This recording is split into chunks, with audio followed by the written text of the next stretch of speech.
بسم اللہ الرحمن الرحیم اللہم صلی علی سیدنا محمد وعلی آل سیدنا محمد وبارک وسلم علیہ۔ حقوق رمضان کے حوالے سے درس چل رہا ہے، چنانچہ رمضان المبارک کے اس بابرکت مہینہ میں روزے کے حقوق میں سے ایک حق یہ ہے کہ اس ماہ مبارکہ میں ملازمین اور خادمین پر کام کے بوجھ کو ہلکا اور کم کر دینا چاہیے، کیونکہ یہ مہینہ صبر کا مہینہ ہے اور حدیث مبارکہ میں آتا ہے کہ صبر کا بدلہ جنت ہے۔ اسی طرح یہ مہینہ شہر المواسات یعنی غمخواری کا مہینہ ہے۔ حدیث مبارکہ میں آتا ہے کہ نبی کریم صلی اللہ علیہ وسلم کا فرمان ذیشان ہے، آپ فرماتے ہیں کہ جو شخص اپنے غلام کے بوجھ کو اس ماہ مبارکہ میں کم اور ہلکا کر دے گا، رب تعالی جل شانہ اس کی مغفرت فرما دیں گے اور جہنم سے خلاصی عطا فرما دیں گے، کیونکہ یہ دور اور یہ زمانہ غلاموں کا دور اور زمانہ تو ہے نہیں۔ اس لیے جو صاحب ثروت لوگ ہیں، جنہیں اللہ جل شانہ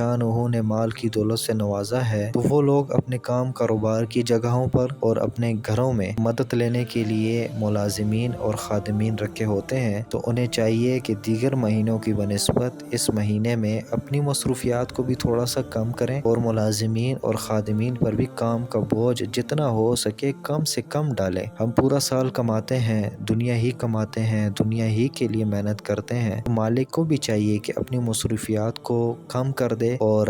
ملازمین اور خادمین پر بھی کام کا بوجھ کم سے کم ڈالے، چونکہ یہ مہینہ قرآن کا مہینہ ہے، دعائیں مانگنے کا مہینہ ہے، عبادت کرنے کا مہینہ ہے، ذکر و اذکار کرنے کا مہینہ ہے، اللہ کو راضی کرنے کا مہینہ ہے، تو مالک کو بھی چاہیے کہ دیگر مہینوں کی بنسبت اس مہینے میں اپنی مصروفیات کو کم کرے اور جو ملازم اور جو خادم اپنے پاس کام کرنے کے لیے رکھا ہے، جس سے وہ اپنے کام میں مدد لیتا ہے، اس پر بھی تھوڑا سا ترس کھائے، تھوڑا رحم کھائے، جتنا ہو سکے کام کا بوجھ اس کے اوپر کم سے کم ڈالے۔ اللہ کے نبی نے فرمایا ہے کہ جو شخص اپنے غلام کے بوجھ، اب چونکہ غلام تو ہے نہیں، لہٰذا یہاں پہ اس دور میں غلام سے مراد خادم ہے اور ملازم ہے کہ جو ہم نے اپنے کام کاروبار کی جگہوں پہ رکھے ہوتے ہیں یا اپنے گھروں میں مدد لینے کے لیے رکھے ہوتے ہیں، تو اللہ کے نبی نے فرمایا جو ان کے بوجھ کو کم کر دے گا، اللہ تعالیٰ اس کی مغفرت فرما دیں گے۔ اس لیے ایک تو یہ کہ اس مہینے میں خصوصی طور پہ صبر سے کام لینا چاہیے، اور دوسری بات یہ ہے کہ کوشش کرنی چاہیے کہ اپنی مصروفیات کو بنسبت دوسرے مہینوں کے جتنا